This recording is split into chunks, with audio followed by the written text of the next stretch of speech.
is PIPcast.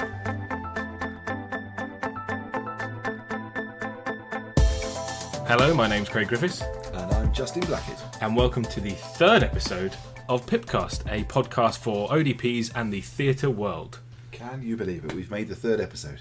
I know. Well, it looks like we're being punished for it by a blistering heat wave. It's so warm. So we're kind of recording it's kind of at the end of June for this PIPcast as our intro, and it's certainly a bit warm. It's about 30 plus today. Yeah. Whew. PIPcast Towers is not got any air conditioning, and we are suffering for it. So my thoughts are out to all you guys out there working in theatres where your aircon, as per usual, fails around this time of year. Absolutely. And you are sweltering. Yeah, the one time you want it to be freezing cold, that's when it goes down.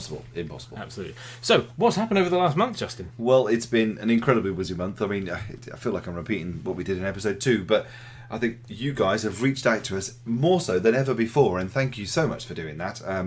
I think the communication between us all has been amazing. Yeah, it's been fantastic. We have tried to get a little more active on Twitter, Facebook, and we've had some fantastic responses. We've had some really great engagement. People like Amy Ellis, Sally Gilbert, who was on the last show, has been in touch. Angela McPhee, who will be featuring on this show. And also Rachel Clark has been very active, and Tony Jeremy has asked us to shout out the East Anglian Anglian group that's out there. But that's fantastic. It was good. And I think, like we mentioned in episode 1 and reinforced in episode 2, that actually Craig and I have so much stuff that we want to talk to you about, and so many people are contacting us now that we are banking up loads of interviews, absolutely, loads of experiences that we've got so much episodes in the future that will be so informative to you guys, and so stay tuned because there's so much coming. Yeah, we're hoping to do a more regular episode, but we're just waiting to get enough content to do that. It's not that we can't find the content, it's that we need to find time to actually record it in between our actual normal lives. We're both trying to hold down a full-time job and the commitments of family as well. But we're here, we're working hard, and there's not a week that goes by that we're doing something to record some audio or explore future projects. Yeah, for instance, we've had a bit of fun on Twitter, and following on about our mental health chat, we had a look at what makes people happy, and toasters was the subject that seemed to come up. It came back from a tweet from one of our listeners that talked about how in some places people are having toasters removed because of this mythical fire risk. And managers and health and safety people have gone down that route. And so we thought, you know what, let's reach out to our listeners within the PIPcast world to determine, do you have a toaster? And if you do, does it improve your morale? Yeah, fantastic project for those students doing a little QI project if they want to see if toaster morale improves or chocolates in the coffee room. With regards to mental health, we have a slightly somber note. Obviously, since we recorded, we've had attacks in Manchester and London, and we just like to say to our colleagues who worked, no doubt, continuously throughout the night of those attacks, the days following, and then those colleagues separately who patients might have been moved out to, who then continue to work on those patients, giving fantastic care. Thank you very much for all your hard work. Yeah, I know the national press certainly focuses on the guys that are in ground zero, and there are some amazing heroes out there that put themselves in danger, and of course many lives were lost unnecessarily. But we know, as ODPs out there, that behind the scenes there would have been an operating theatre team that would have been activated and standby.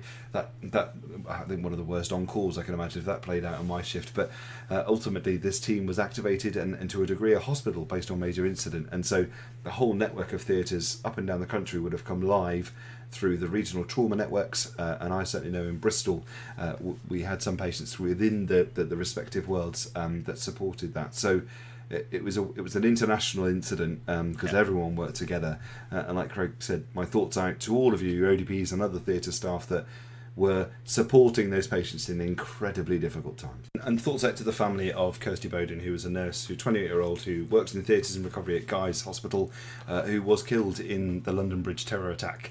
I mean, it's very rare that it touches us as a community, and clearly Kirsty paid the highest price there, and so thoughts out to her family and to everyone who's been affected by that, because it must be awful to be in that team, to experience such loss, even more so in current times. And so our thoughts once again go out to her family and her team. Absolutely. Absolutely. Particularly as well, thank you to everyone who offered their work. There were some people on different groups that were offering to go in and work in hospitals they may have never worked in before, just to give a helping hand. I mean, at the end of it, we are one profession, and we all know the troubles and trials and tribulations of our jobs, and actually to even know that someone is there ready to support you is fantastic, and it's something we definitely want to bring forward in future talks on mental health. Really important, I think, and because these situations really do open up thoughts and processes that if you need to talk to people, then we are here as PIPcast listeners, but you're reaching out to your managers to help you through that process too. Absolutely. If you'd like to get in touch with us or give us some feedback or even have an interview with us, you can contact us in a variety of ways. You can get in touch with us on Twitter at ODPPipcast. You can get in touch with us on Skype. You can leave a telephone message, or you can email us, and the email for that is odppipcast@gmail.com, or you can search for us on Facebook, and if you just search for Pipcast, then we should come up. We should be the first with our pirate flag ready to go. Absolutely. So for the rest of the show, we're going to be a bit more positive. Yeah, absolutely. We have got an interview with Angela McPhee. You may know her from Twitter fame. She ran the @NHS account for ODPs in December, which was fantastic. Yeah, she's been one of those modern-day champions of the ODP profession, so we had to have her on our show. She's also got a video on the life of an ODP, which she'll talk about. Please go and watch it. We'll include a link into our description of this episode. Please click on the link, go and view it. It's fantastic. Share it to all your friends, anyone who's thinking about becoming an ODP, any schools you want to send it to, please send it to them. It's a really fantastic video, kind of demonstrating what we do in our sort of main role as a theatre ODP.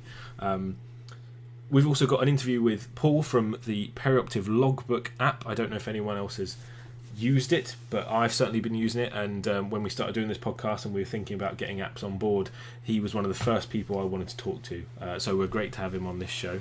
Yeah, it's our continuous effort to reach out to people to promote some of the stuff that will just make our life even better as an ODP.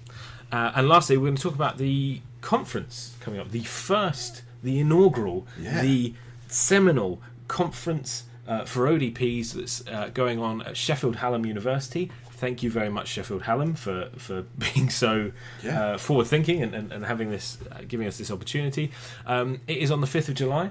If you don't have a ticket, go and get one. Yeah, absolutely. It's all going on. Looking at the programme, it looks amazing. And Sheffield University, in partnership with PIPcast, we're working together. We will feature. We will be there. And so, which is fantastic. Craig is going to be our roving reporter for that day. And we'll talk about a bit more of that later. Please don't run. I will chase you. I probably won't, because they'll kick me out.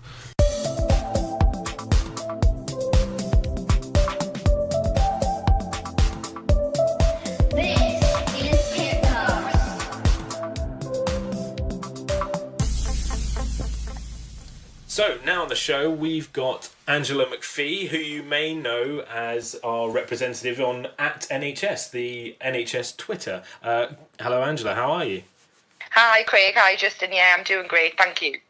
So Angela, we brought you on here because you do quite a lot to promote ODPs. You were, as we said, the @NHS representative in December, and you've got a video that shows a day in the life of the ODP, which if anyone hasn't seen, we'll put it in the description on the podcast, and you can click on that and watch it to your heart's content. How did you get into the profession? I got into the profession, I've actually worked in the NHS for 15 years altogether, and I was a phlebotomist for about 4 years. So I'd worked in the trust and I'd worked on all the wards and, quite a lot of the outpatients departments and things as a phlebotomist for 4 years.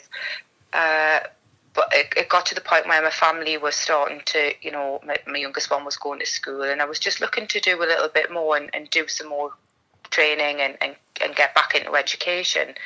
So I decided to start looking at the environment I was already working in, which was the hospital environment, and what I could do to sort of better myself and go back to school and university. It's funny, but I always knew I didn't want to be a nurse. I think from my time working on the wards as a phlebotomist, I seen the pressures and the pace and the role of the nurse. And I just already had decided in my head that wasn't what I wanted to do.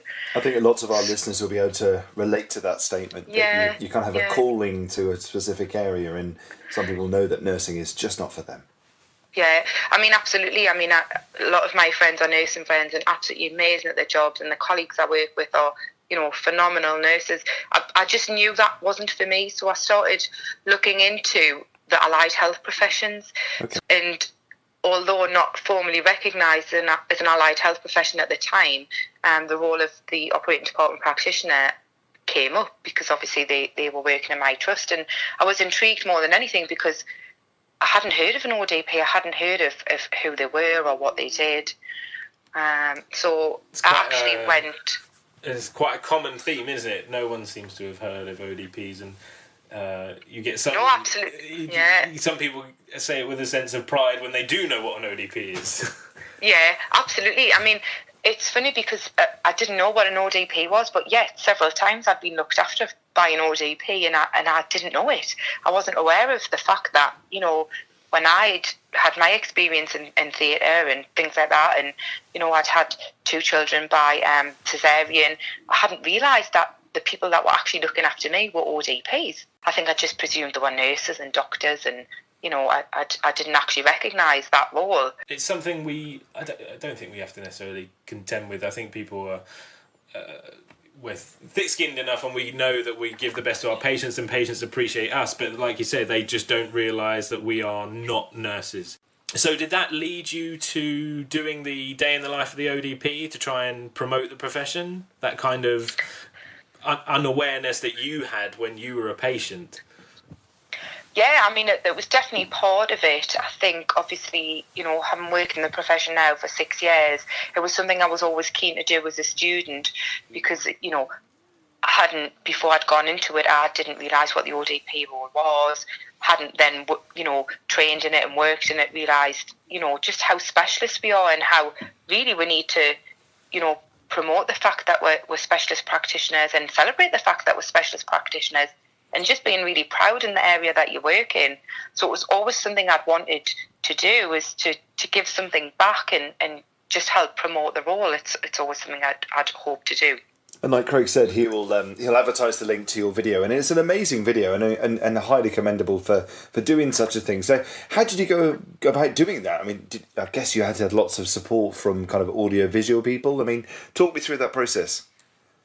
Well, actually, it was the process for the at NHS. So we wanted to do a short video and just show some of the areas, some of the more well-known areas that ODPs work in. So in the theatre environment, whether it be, an anaesthetics and the scrub role and the recovery role. But we actually had one of our nursing team who used to work in theatres, who had some really good, video equipment, who was quite keen on helping, develop the role, who offered to do that for us. And we're really lucky that we had a very forward-thinking matron who was an ex-ITU nurse who was just really keen to help us promote our role. Well, that's fantastic to have such a multitude of specialities that really are focused on trying to promote the role of the ODP. So that's great news. Yeah, absolutely excellent. I mean, couldn't do it without them. No. A lot of our team are, we celebrate each other because we know how well we work together, and we know how much our different roles bring, different skills and a different mix, and how much it benefits the patient at the end of the day. Absolutely. It's that multi kind of a professional approach to it all. Absolutely. So here you are moving into this. Could kind of go back a little bit. You moved from being a phlebotomist to becoming an ODP. Did you do the diploma or the degree course, or what level did you kind of walk into and work into? Yes. Yeah, so at the time, I didn't have the background to go straight into university, so I had to do the HEFC model, which was the Higher Education Foundation courses, so on a night time at school. Okay. And I was very lucky that the trust that I was working for, which is Queen Elizabeth Hospital in Gateshead, they actually worked my shifts around allowing me to go to as a phlebotomist to sort of go back to college to get those those qualifications. And then I was really lucky enough to be seconded at the time. So I was seconded into the role of the student operating department practitioner by my trust. Okay. Fantastic. It sounds like you've got one hell of a supportive trust and department, really. Yeah, absolutely. I mean, I couldn't fault them one way or another. They just supported me from day one, and they wanted me to progress as much as I wanted to progress. So I was really, really fortunate, and I do feel a sense of loyalty towards them for what they've given me. So it's just really nice to be able to, give something back to them as well. Absolutely. I think it's Richard Branson that says if you teach and train your staff so that they are able to leave, they won't want to. Essentially, if you kind of build them up, then actually they will repay that in kind with that kind of loyalty. And obviously, your trust is an example of that with you and your development. Yeah, absolutely. And now it's so good because, they're continuing with my CPD. And like I said, I was doing my mentorship training. So it's so good that I can now pass that on to other people. So not only have I benefited from it myself, I'm going to benefit other people who are going to come and work in my profession and in my trust. So it's just amazing that people give that back. Amazing. Very compelling story. It's really good to hear. Such a enthusiastic ODP that's out there. It's really good. How did you get on to do the at NHS? Did they approach you? Did you have to approach them? How did it work? Well, it was actually a newsletter that come, one of my local newsletters from my trust. There was just a very small snippet of information on the bottom, and it said, would anybody be interested in at NHS are doing a 13-week pilot scheme, and they're looking for members of staff and patients as well to give their story over a week. So it'll be a week in the life of, we've had paramedic consultants, patients who are going through cancer treatment. So it was quite a mix, but it was initially a 13-week pilot that ran, and I was chosen. I sort of submitted an application form on why I would like to do it, and the reasons why I would like to do it were to promote the role and give information, to the public, and I was chosen to do that. You must be very proud to be chosen as well. Oh, I was absolutely thrilled, but then I was very frightened at the same time because I thought, oh my God, I actually have to do this now, Yeah. You can't just put up cat pictures. Oh no, absolutely not. And I mean, you sort of the background that went into it, not just from myself, but from my colleagues, from people at the university, and my matron, my trust, everybody that was involved, my sort of comms team, just everybody that was involved behind the scenes. I was the one that was sort of doing all the tweeting and doing all the sending out, but the background information that went into that was a massive, huge team effort. Absolutely. It must be quite difficult because you've got things to take into account, patient confidentiality. There's a lot about healthcare and social media that's been about recently, particularly with pre-hospital care, that it must have been quite a minefield in some respects. So obviously having the support of your management and your comms team was probably quite important. Well, it absolutely was because, as you know, being in a theatre is actually, we're quite a closed profession. We're sort of behind closed doors. We're in the sterile environment. We're maintaining patient confidentiality and dignity. So all of that had to be addressed before we went ahead and done it. We had to have sort of pre-consent and pre-discussion with the patients that we were following through. We had to make sure that we were, maintaining dignity and professionalism all the way through before we even got to send the tweet out. And that had to be very, very well thought through because, as you know, Twitter is, anybody in the world can view the content of what we're doing. So you're very aware of what not just what you're saying, but the pictures that you're sending out, and the confidentiality of your patient, is the most important thing. Yeah, that would not doing a Mr. Hunt by having a little patient list on the background of your picture or anything like that.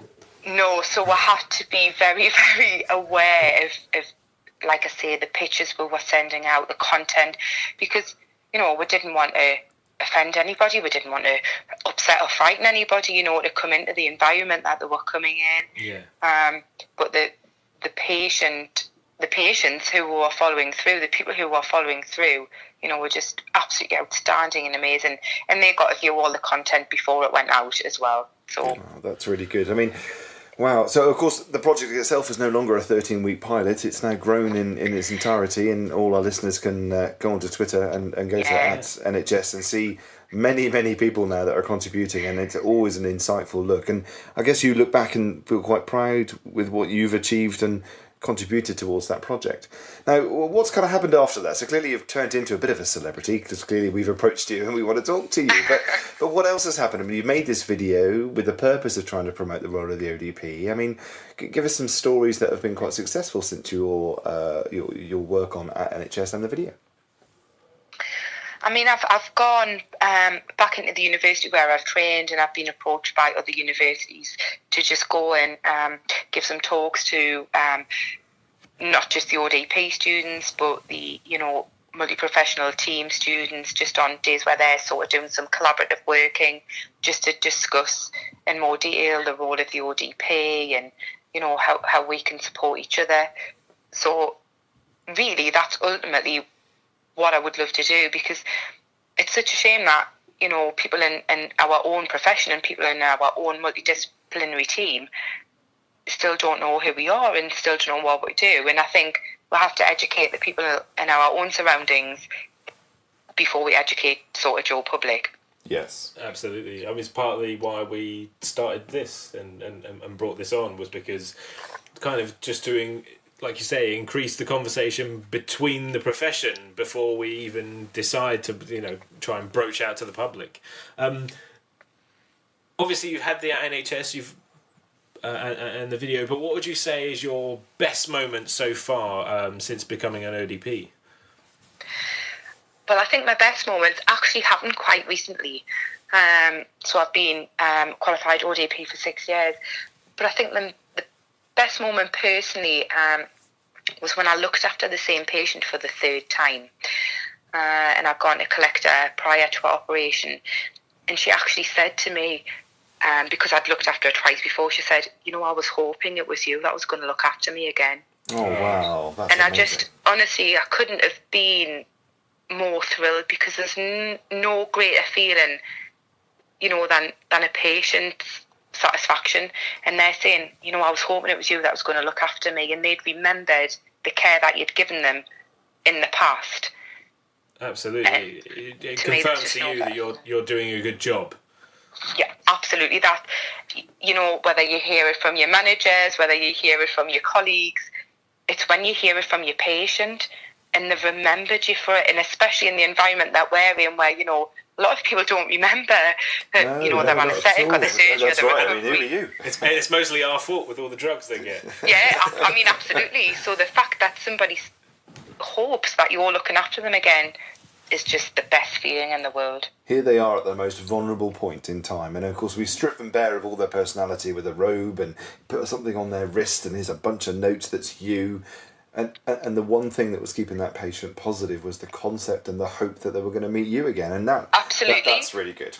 I mean, it was yeah, absolutely amazing. Well done, you. And then, oh, thank you. On the sort of flip side of that, what about funny moments? I mean, theatre is a very serious place, but we all know that sometimes things just happen that are bafflingly hilarious. What's been your funniest moment since becoming an ODP?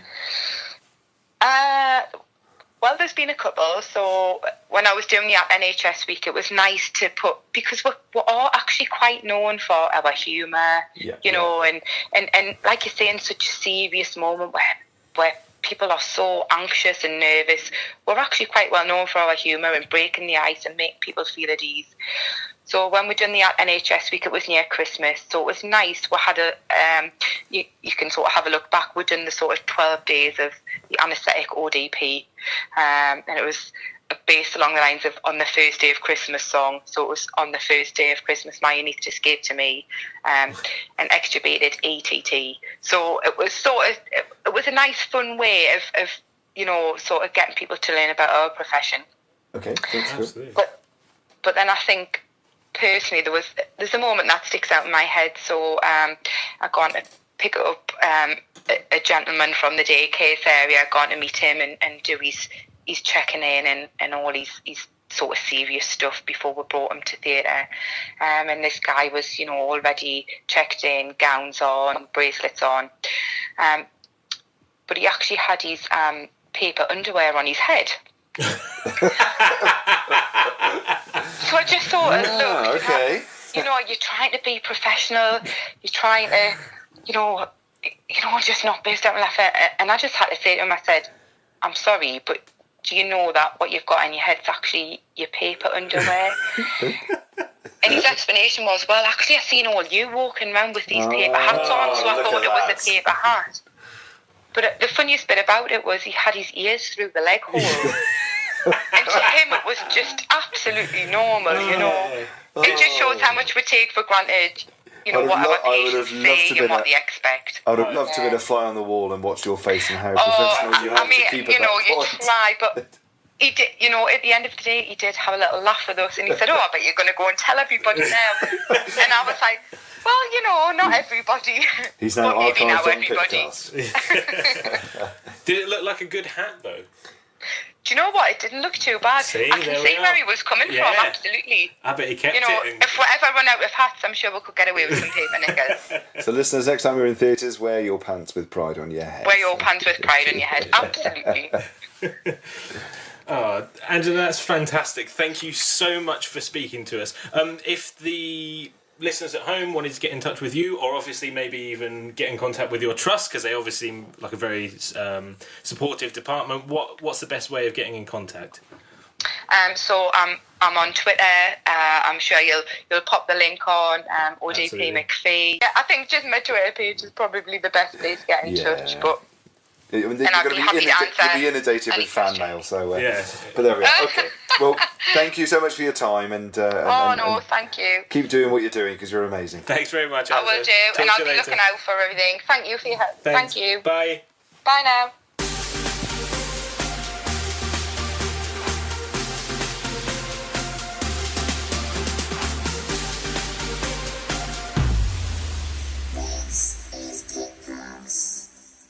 So that was Angela, who has been a fantastic promoter of the profession and just demonstrated there why what you can do in order to promote our profession and take things forward. It's amazing that someone was so empowered to take her role, the role of the ODP, and really be loud and proud about it, promote it as much as we can. And I think it's so important that we look at Angela's story and think, how can I take that story and make it work locally and join in this big national chorus of ODPs to really promote the role. Absolutely. Great support from her team, and we look forward to hearing from her in the future. Next up, we've got an interview with Paul from Preoperative Logbook, so please enjoy. This is PIPcast. Hello and welcome to App Corner. Today we're looking at Preoperative Logbook and its creator, Paul. Paul, nice to meet you. Good evening, hiya. So Paul, you've created this app, a logbook app. Before we go into that, how long have you been an ODP? What's your origins? So I came into being an ODP pretty much straight from school. Started my training in September 1994, which seems a very long time ago now, at Anglia Ruskin University in Chelmsford. Qualified in September 1996, and it was the days when ODPs were seconded from hospitals. So you were employed by a hospital, and then you were kind of sent away to the university to do the course. Okay, fantastic. So funding and bursaries wasn't an issue for you? No, absolutely not. No. So qualified in '96 and stayed at Broomfield Hospital, and that's where I've stayed ever since. Really moved around a little bit, but became an ODP. Qualified September '96, became senior ODP in February 2000, and then in November 2016 I became one of the lead anaesthetic practitioners at Broomfield Hospital and at Braintree Community Hospital, which is our little kind of sister site. We've got 2 theatres there. Fantastic. In between, I've done some work at Anglia Ruskin University, working in the Sim Suite, where there were a group of 2 or 3 of us that were seconded down there to, I think it was about 30 days a year in total. So we did all sorts of high fidelity and medium fidelity things in simulation suite there, which was absolutely brilliant. Brilliant. I mean, that sounds like you've had quite a story career. And then to go on from that, how the hell in your busy schedule, obviously, but senior ODP and helping out in sim labs, how did you come across to doing an app like this? Essentially back in, I think it was about 2009, 2010, I kind of started logging my own cases on little memory sticks, and I lost the memory stick, so I lost all of my data. There was no patient data on it. It was just kind of like age, what kind of airway stuff we were using, and all that kind of stuff. We've all been there when we've lost a paper logbook or something. Absolutely. I think everybody's done it. Yeah. And then at that point, I kind of realised that, hey, wouldn't it be better if it was maybe web-based? Because if it was web-based, it didn't, I couldn't lose it. Okay. Yeah. So I developed originally it was called the ODP logbook. Okay. Yep. I developed that, and I started using it personally for me at work, and a couple of my colleagues saw me using it and were like, hey, that looks like it might be useful.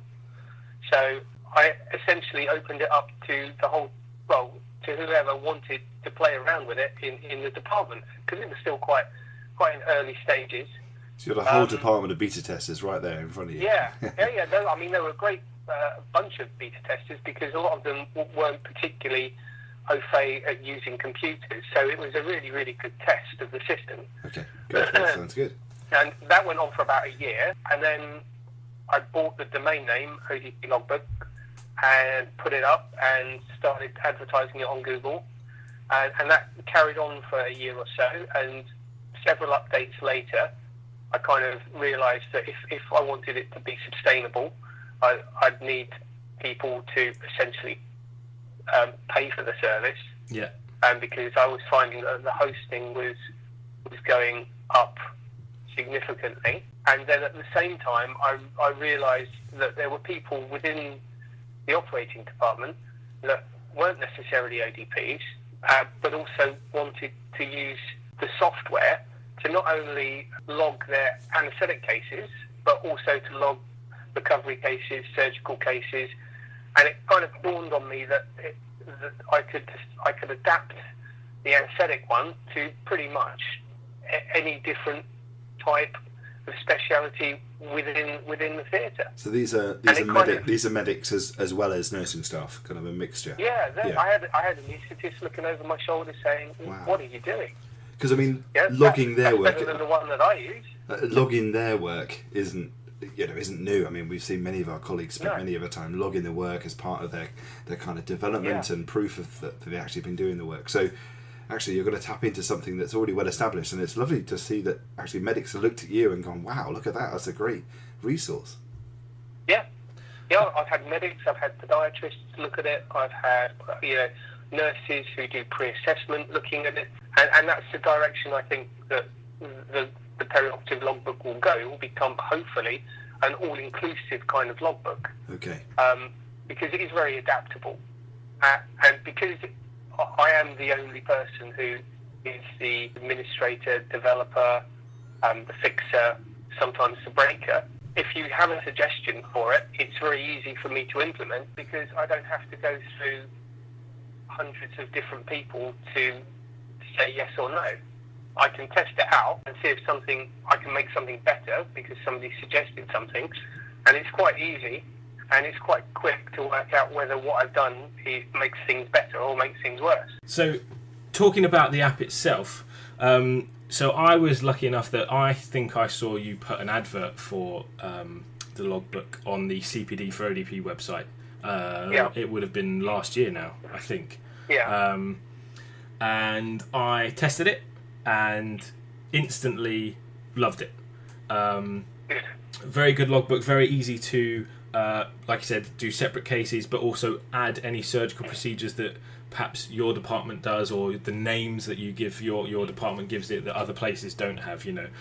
Some people call it a Whipple, some people call it triple PD, some all these different names for different surgeries or procedures that different departments have. I think it trumps a lot, though. People who haven't actually seen the app, I would definitely suggest going to get it, even just for a trial, because for CPD, for your appraisals, it has got fantastic tools. For instance, not only will it log every single case you want to do surgically, anaesthetically, recovery wise, but you can also put on any courses that you've been on, or any courses that you have taught at.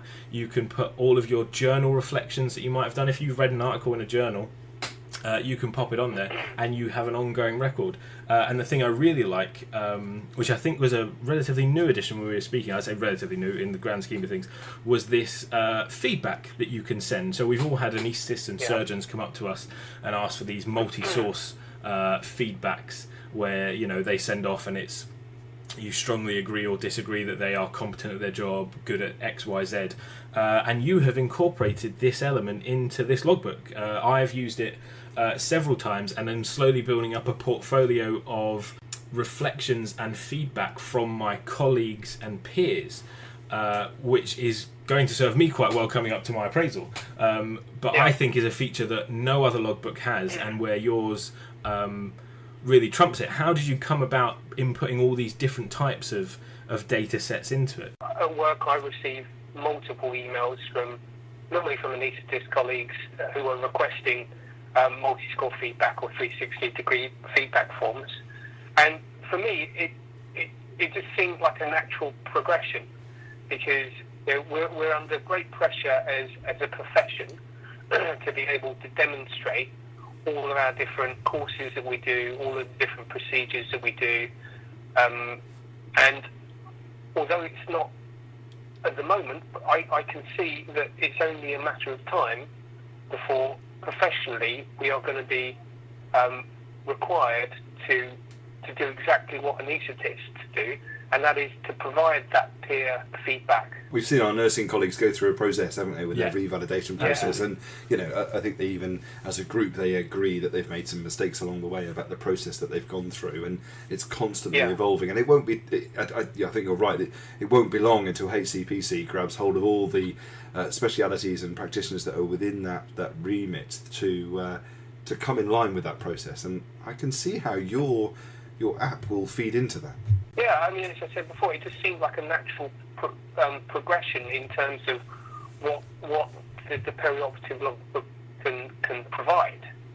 I mean, its strength really is that it's a great big database where you can create forms and field entries and data sets in just about any kind of imaginable way.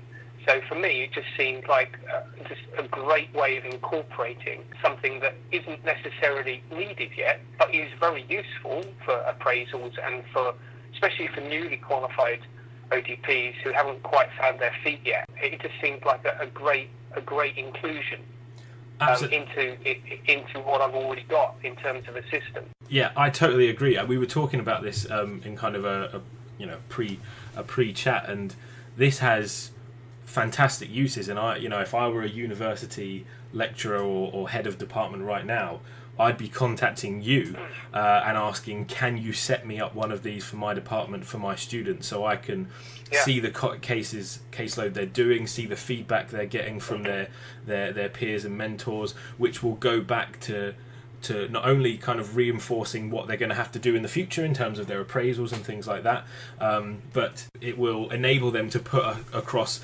maybe some modules in there that they might want to emphasise as part of their course. And if I could come to you with that, I think that would be a fantastic advantage to my course. So if I ever get that job, Paul, I'll be looking you up. So Paul, it's a very clear cloud-based database that I can throw loads of information out, and I mean I've looked online and I've looked at Craig's World. He's spent a lot of time putting stuff in there. So with that information now, what can I do with that? How can I export it? How can I kind of show it off to my peers, to my interviewers? I mean, talk me through that process.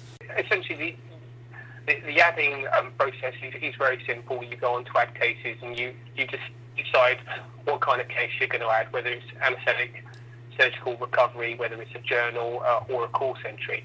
And I've tried to design the forms so that they are as quick as possible. But if you want to spend time on them, there are sections on all of the forms where you can add a piece of reflective writing. So if it was a particularly interesting case, on anaesthetic cases, you can flag them as difficult intubations, you can do all sorts of things like that. But the real power comes from actually when you want to sort the data. So once you've got all of your data, you can view all of your cases, and you can view the cases by all of them collectively, one on top of each other, in a big kind of table, or you can just decide to view the anaesthetic cases, surgical cases. If you've added a course that has a little PDF, or if you've added the case, if you've added the course on your phone, it will ask you if you want to use the camera, and you can actually take a little shot of the actual certificate, and it will save that as a thumbnail, so that you've got that in like backup. For when we all lose our certificates that we try and then desperately find. Absolutely. We all do it. It's absolutely inevitable. When you go on to any of the viewing any of the data, if you're interested, or if you're running personal audits on how many cases have you done that are ASA3, who are difficult intubations, there's an advanced search feature on there, which you click, and it brings up a window, and you have you can have as many different queries in the advanced search as you really want. That sounds incredibly powerful. Limitless. It's amazing. Here I am. I'm a listener listening to PIPcast right now. I'm sold. It sounds great. Where am I going to go to find this web-based project, this app? Well, you just go to Google or any search engine, put in Preoperative Logbook or ODP Logbook, and it will take you. Fingers crossed, take you straight there. And one of the important things that I really want to stress is that if you do come along and you join up, and you get your month free, and you put in 300 cases or 50 cases, and then you decide that you don't want it anymore, we won't delete your data. We won't destroy your account. Well, that's good. You can simply just not renew it, but that data is still yours. You can still go in. You won't be able to add any cases, but you're still free to go in, view your cases, and all of your cases and all of your data you can download as CSV files, so that you can then put them into presentations, spreadsheets, do what absolutely ever you want to do with them. That sounds great. That sounds good. It's fantastic, and it's £20 for the year. Yeah. It's a yearly subscription service. £20. That's 4 or 5 Costa coffees. That's a week. That's a week's worth of my coffee bill. We do like on PIPcast measuring things against Costa. Absolutely, that is the economic measure by which all healthcare professionals should measure their decisions. On coffee. Yeah, absolutely. But Paul, you've been very kind, and for our PIPcast listeners, there is now a coupon, which if you type in when you go to subscribe. If you type in the words PIPcast, all uppercase, you will get 20% off your first subscription. That's 20%. That's 20%. That's amazing. That's a couple of Costa coffees, That's in fact. So, Paul, we have to say thank you very much, and on behalf of our listeners, thank you very much for telling us about the app, but also for the discount. I know that as much as we would all like these things to be free, there is someone at the other end. In this case, we've had Liam and Victoria from before, who do put a lot of work in, and for whom it isn't free to run these programs and these apps. So thank you very much for that. And you'll probably be hearing more from us about this app, and more from Paul as things get updated. We'll have him have you back on the show, Paul, to kind of talk about what's new. But thank you very much. Thank you for having me. It's been great. Thank you. You take care. We'll be in touch.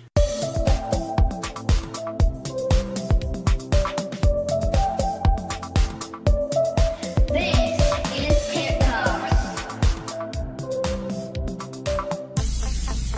So that was Paul, and another fantastic story and another fantastic ODP story creating apps. Very glad to have spoken to him.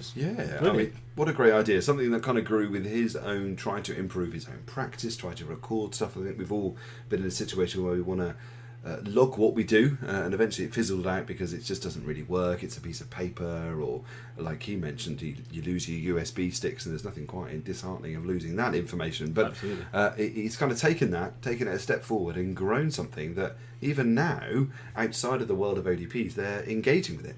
Yeah, we'll put a link to the website, his website, again in the description of this podcast.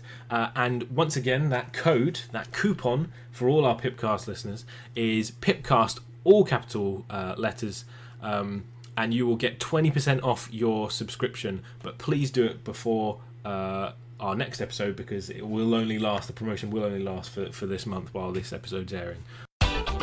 This is PIPcast.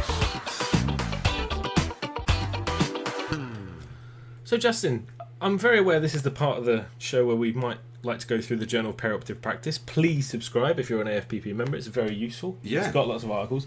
Unfortunately, we've got slightly, I say bigger fish, different fish to fry, in that something fantastic is about to happen in a couple of weeks for our profession.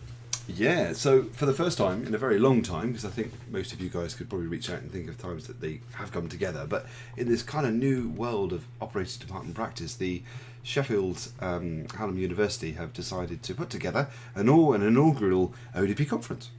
So I was alerted to this conference on Twitter and managed to get in contact with Helen Lowes, one of the senior lecturers at SHU, who's been organising the event. Yeah. And I'm glad to say that PIPcast will be in attendance. We'll be there, mic'd up, hopefully with a T-shirt identifying us with the appropriate logo and signage. But we'll be there, and I'm really looking forward to it. So I think it's only appropriate that we give a little pre-review of what the programme's going to be. It's a great pleasure that as a group of people they see there is some merit in our PIPcast, so that's lovely. That's I think one of those marks of success, that the university feel that this is a good thing.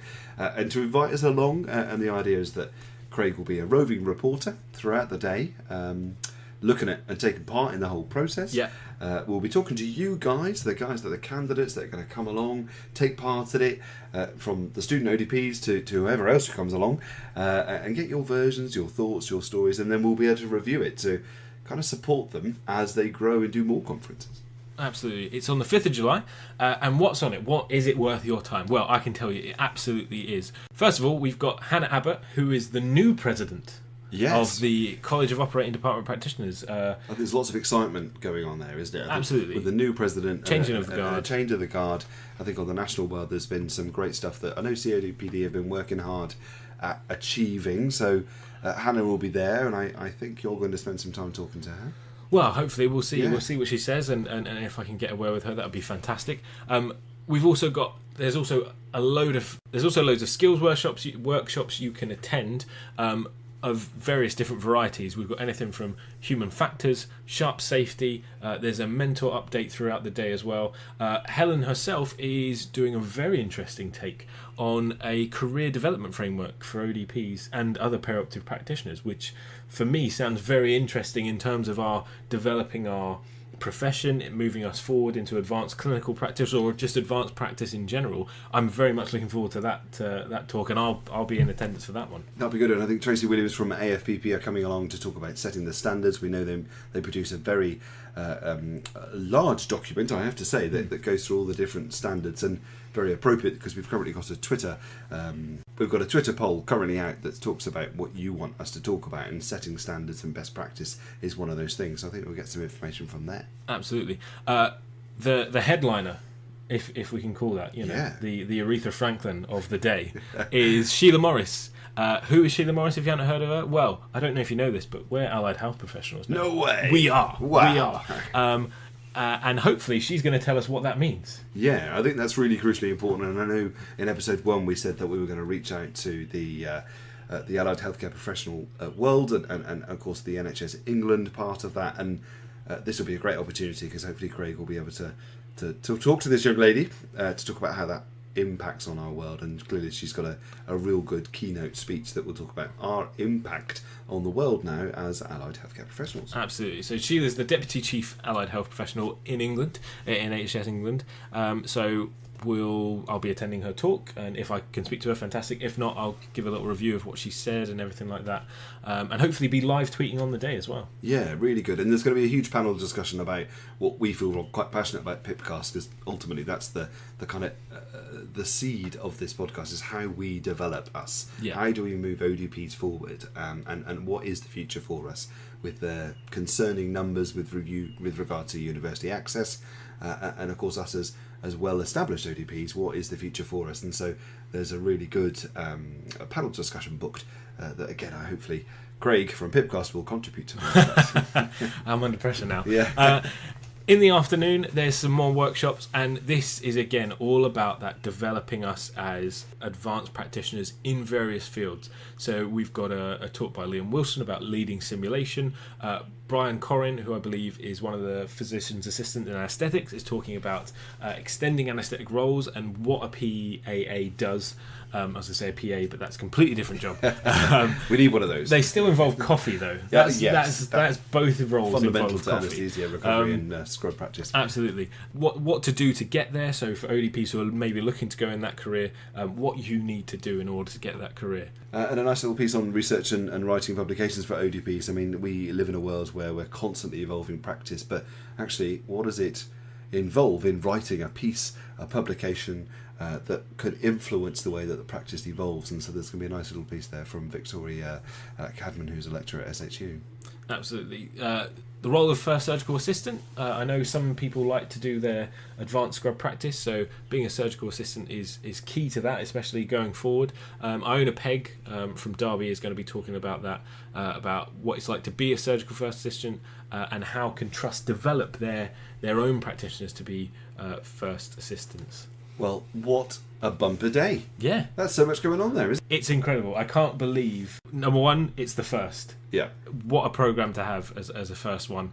They've really, really done well here, and I hope this is the first of many. I'm really looking forward to it. I hope to see many of you there. Please come and find me. Please come and tap me on the shoulder. Please don't hit me. Yeah, I kind of need him back to carry on with the rest of the PIPcast, really. Any other, but tap me on the shoulder if you want to have a chat, if you want to talk about any of the subjects we've mentioned in previous PIPcasts, or something you'd like to be brought up in a future one. We'd be great to have you on the show.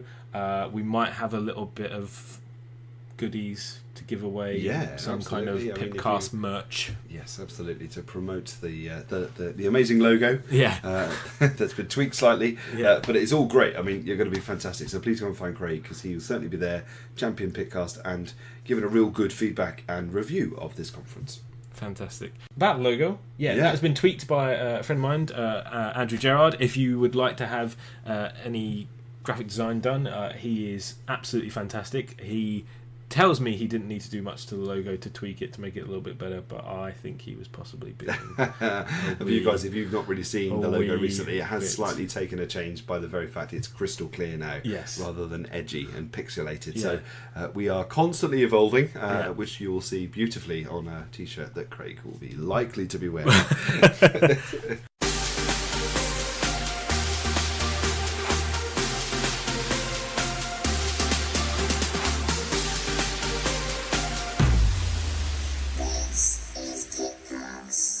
So that's it for this blistering episode of PIPcast. Ooh, it's warm. It is so warm. It's warm. We're going to go hose down, essentially.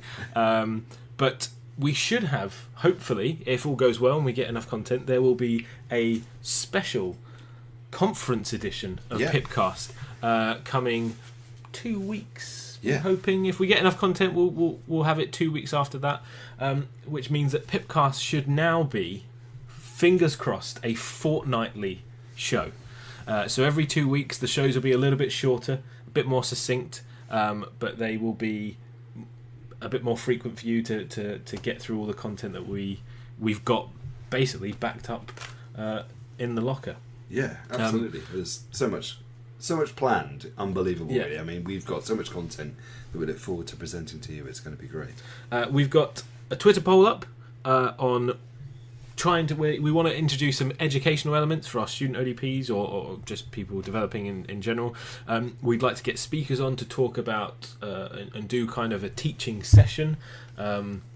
if we can. So we'd love to get your input. So we've kind of got a range of options. They are a limited range. We know that there's such a variety of options we could have in terms of education. Please feel free to tweet us if we haven't mentioned your favourite. But on there we've got anatomy and physiology, current best practice, specialty specific tips, and of course legislation. Oh my goodness. Who doesn't love a bit of legislation? I think we could do at least 3 hours on legislation if you wanted a special PIPcast legislation episode. I don't think we could do that to our listeners. Greg. No, I don't think we could.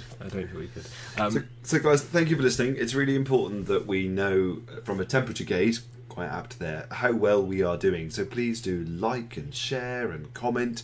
Go into iTunes, leave us a review. Go on the SoundCloud, leave us a review. We are very aware that this is a podcast is now actually across lots of platforms. It isn't just the bits that we mentioned. We know people that go through podcasts through different ways that we now feature, so we are available in most places now, which is good. But we want to hear from you, and thank you so much before, and the stuff that you've given us is great. But how was this podcast for you? Was it great? Could it have been better? What would you like to feature? That interactivity is really good for us to develop the podcast ethos. Yeah, so once again you can get in contact with us on Twitter at ODPPipcast. You can either give us a call on Skype and leave a message, or you can email us using the same address, which is odppipcast@gmail.com, or go on Facebook, search for Pipcast or ODP Pipcast, and we should come up, or Google us. Just Google us, because apparently we have taken over the ODP Pipcast search on Google, which I'm sure any of the other ODP Pipcasts that might have been out there are devastated by. But there you are, guys. So thank you very much once again. That is episode 3 in the bag, and we look forward to hearing from you soon. Toodles.